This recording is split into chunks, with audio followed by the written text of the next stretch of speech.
Thursday morning, it's Michael Patrick Shields, heard all across the state of Michigan. Glad to have you with us. The Senate Majority Leader Randy Richardville, the Republican from Monroe, said he'd like to see legislative and congressional redistricting wrapped up this month.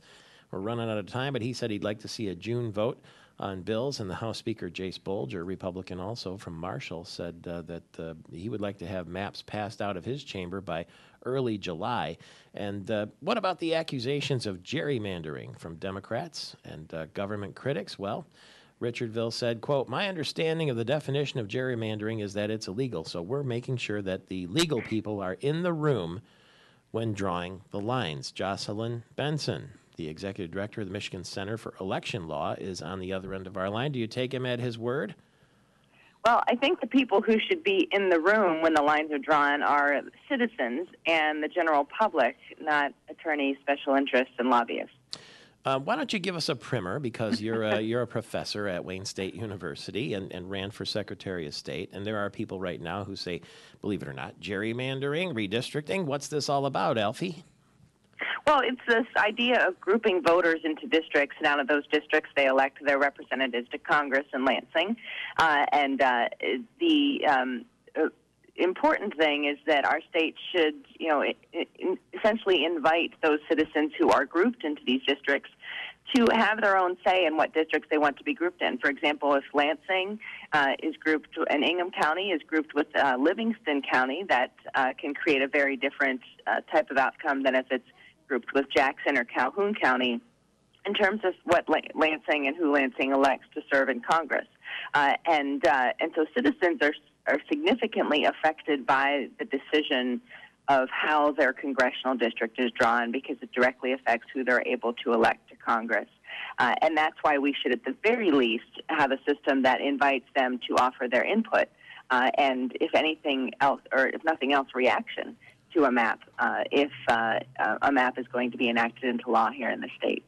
And what is the simple sort of guideline theory that goes into setting up these districts? Well, Population? the basic concern is that every district must have the same number of people in them. Because if I'm in a district with 100 people and you're in a district with 10 people, your vote's going to matter a lot more. It's going to be 1/10 of the vote instead of mine would be 100th.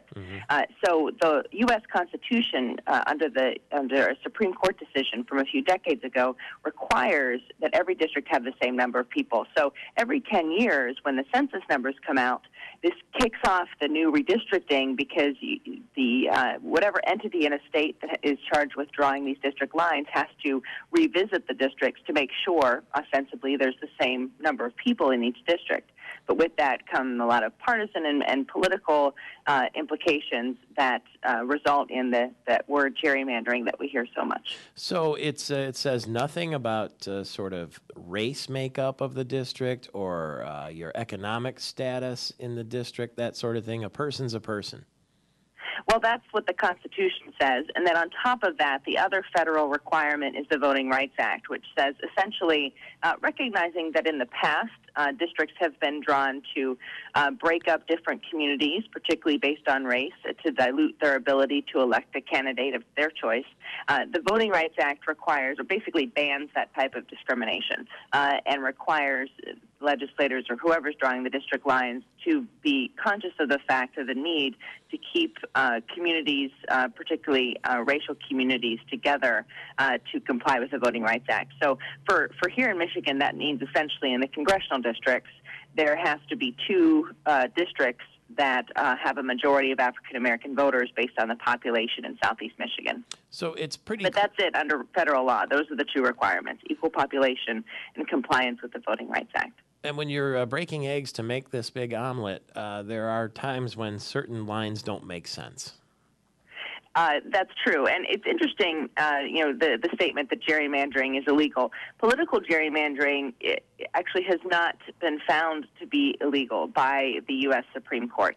There have been several cases that have alleged that it's unconstitutional to essentially draw districts that greatly benefit the ability of one party to elect candidates to Congress and hurt another party. We've never seen a case out of the Supreme Court in which the Supreme Court has said that that type of behavior, partisan gerrymandering, rises to the level of unconstitutionality. They've hinted that someday it might, but they've yet to find a case where it actually does. So it's actually there's actually been many examples where partisanship has been overly used in the redistricting process, and the Supreme Court has not stepped in. I think maybe the most notable case that I keep hearing about is the possibility that Congressman Sander Levin might end up having to run against Congressman Gary Peters, both Democrats, obviously. Sander Levin's been around forever, and Gary Peters is sort of the new kid on the block in Oakland County over there. Is that an example that sort of, as a Democrat, makes you nervous? Well, if history is any guide, we saw in 10 years ago Lynn Rivers and John Dingell, two Democratic congressional representatives, put into the same district. And so we've seen that happen in the past. The thing that honestly is most concerning to me, though, is that the citizens in either Sandy Levin's district or Gary Peters' district or any other district have not had a sort of request from, or I could say, have not been asked, essentially under the current process, what they'd like their district to look like. And so I created this citizens redistricting competition to invite any resident of Michigan to draw their own maps and use those maps to communicate to the legislature what they'd like to see, because I think that's the biggest flaw in the process, that right now elected representatives are drawing their own districts and the districts of congressional representatives, and as opposed to the voters having a say in the process. So you can do that online, kind of like a video game, like a strategy game? Yes, we actually were fortunate enough to work with the Midwest Democracy Network that provided software free of charge to us, which we then provided free of charge to anyone. Anyone can go to MichiganRedistricting.org and access the software data and draw their own maps. And when the legislature was collecting public maps, we had a competition where anyone could go on, draw a map, and we submitted the top scoring maps to the legislature. Right now, anyone can go to our website, MichiganRedistricting.org, and view the top scoring maps, the People's Plans, as we call them, in this competition. And in a few weeks, we're going to select the winning People's Plan, and that the author of that plan will receive a $1,000 cash prize. And we'll also send an update to the legislature letting them know what the People's Plan looks like. MichiganRedistricting.org if you want to have a look at this fascinating sort of process. And I was living in John Dingell's district at the time that happened that you were talking about with Lynn Rivers, and I ended up with a completely different congressman. I mean, I'd grown up for years with John Dingell as my congressman, and all of a sudden he was somewhere else. And so it was an interesting, that was my first lesson. And wait a minute, what the heck? But, well, yeah, and the other thing is, you grow up thinking that you could work together with voters in your neighborhood or your community to influence your elected official. But if, your community is split between two different districts, which oftentimes happens, then it makes it much more difficult for people to band together and influence their elected official, because they're essentially split into a minority in two or multiple districts instead of being a majority in one. So that's the biggest concern, and that's why citizens need to have a say in this process, so that they can say, I want to be with these other voters because they have similar interests to me, and we need to be able to influence our elected official. That's what democracy is about. MichiganRedistricting.org. Thank you, Professor Benson. I enjoyed. My pleasure. Talk to you again soon. Absolutely. Thanks, Michael. Jocelyn Benson, who ran for Secretary of State in Michigan, is now the Executive Director of the Michigan Center for Election Law.